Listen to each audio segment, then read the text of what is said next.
Hey, good evening, everyone. Hope you're having a wonderful evening as we kick off the weekend and kicking off September.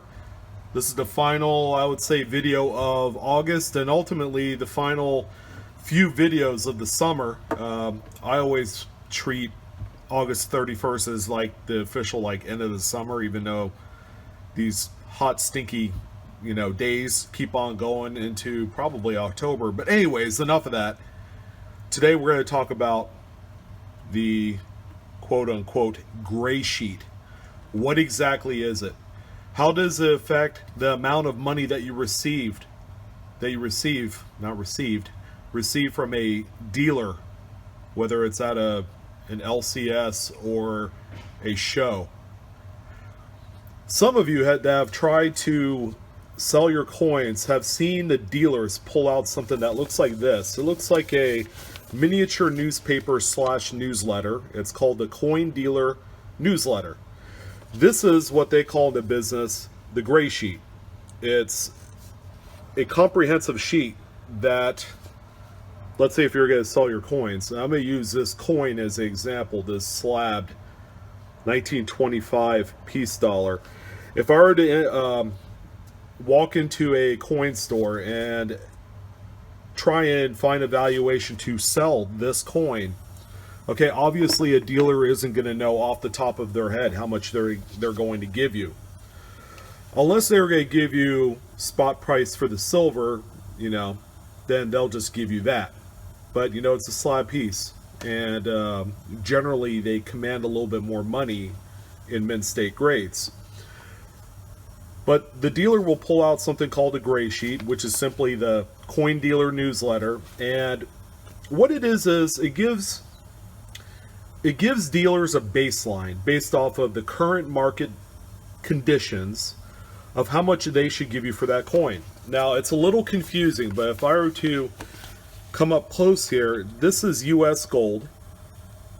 Better yet, let me go ahead and turn to the page with the peace dollars. And the one thing I will say is it can be a little confusing for a seller or a consumer to own one of these gray sheets just because of the verbiage. And I think I passed it. Yeah, I sure did. Here it is. So it looks like something, if you were going to invest in stocks, it would look something like that. You would have the, all of the various companies and all that. But anyways, here's peace dollars. So you have the date range to the left hand column there. We are of course looking at the 25, and then you have, in every rectangle, you have two sets of prices, and they are categorized as bid and ask. Now you're probably asking yourself, what's the difference between the bid and ask? That's a great question, and it's something that maybe you need to know. This newsletter is a few years old, so it's a great example, not taking into account the current market because things have fluctuated since then.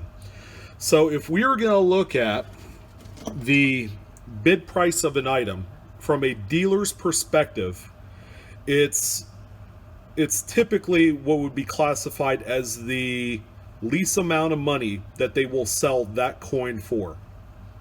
All right, are you still with me? All right, so keep that in mind. It's the least amount of money that they're willing to sell the coin for. Now, ask would typically be the most amount of money a buyer would pay for that same coin. So that difference in there is simply the wiggle room, so to speak. And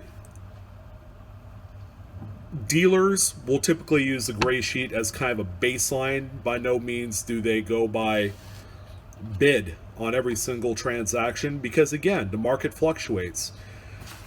These gray sheets come out pretty frequently. I think they're a weekly newsletter, so they come out every week, and they base it on real-time auction prices, like out in the world as of this moment. But then again, you're talking about a 7-day fluctuation, so a lot can happen in 7 days. Price of silver can shoot up $10 an ounce in 1 week. We've seen these volatile price swings in precious metals, which help drive the prices up or down in coin prices. It makes all the difference in the world. But if someone pulls out a gray sheet, by no means should you feel, what's the word I'm looking for, offended. You shouldn't feel offended that they pull this out.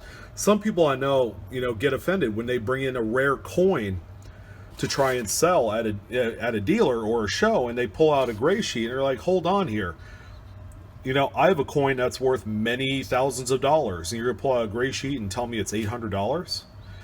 Yeah, don't take it the wrong way, because a dealer at the end of the day is trying to make money off of something like this.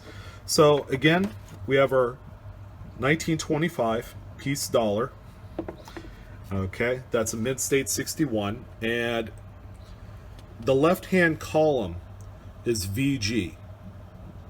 And if I were to move over one more column, that would be fine.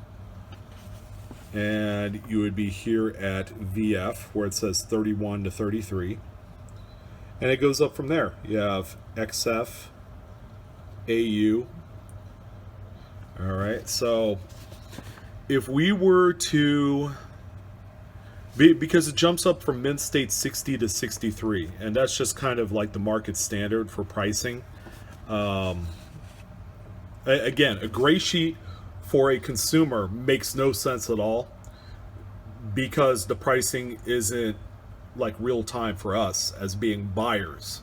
Now, if we are sellers and we like to wholesale and we like to buy, flip, make money, then that's a different story all on its own. A gray sheet would come in handy, even though some would say that the pricing is kind of irrelevant, because a lot of stuff is sold on like online auctions and so on and so forth. So the 25 piece dollar, so it's that bottom line of the second rectangle. Okay, that's VG. So we're gonna go all the way across to see, let's see, Mint State 60, which would be 37 and 40. I don't know if you guys see it. See where it says $200 and $220 for the date before that? So in a Mint State 60 in 2013, a dealer would pay around $37. Now, if you had a really snaky dealer, they'd probably give you like 20 bucks for it. That's probably why the gray sheet would come in handy, but again, it's usually a dealer exclusive type publication. Guys like you and I aren't supposed to have these, but if you have an understanding of how these things are read, you'll be armed with kind of a little bit more intelligence when you go to sell your coins. Most people are under the belief that whatever the dealer says is worth is what you're going to get, because it's their expertise against your non-expertise. Like you don't have all the information. So you lean on dealers to give you information, especially for those of you that have like inheritances, big collections that have been passed down to you, stuff that you've bought over the years through estate sales, not really knowing a whole lot. It's coins, so it's worth some money. That's where the confusion can get a little bit, set into play in all of this. So that's the gray sheet. It's simply an instrument for dealers to use to determine a baseline price of what they should buy and sell coins for. All right, so if you walk into a coin shop and you see this and they pull it out, again, take it in stride, see what they have to say. In all instances, and what you have to know, dealers are not going to pay you top dollar. Okay, it doesn't matter if it's some rare variety in a cap bus half dollar, or if it's a low mintage key date gold $10 eagle. It just doesn't make any sense. They're going to go by what's in here to help maximize profit, to keep the lights on. So I hope that this video was of some help when you go to sell your coins. It can be a little daunting. It can be a little scary to know that you're entrusting a complete stranger with a potentially huge collection that's been passed down to you from loved ones. I've been at similar situation when my dad passed away. That was tough.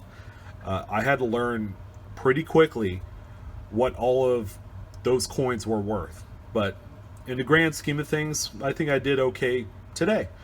So if you guys have questions or comments, please post them below. If I don't get to them, there are other experts that are subscribed to my channel that will gladly chime in. Okay, this is important. If you're selling coins, that it's your money that these other people are playing with.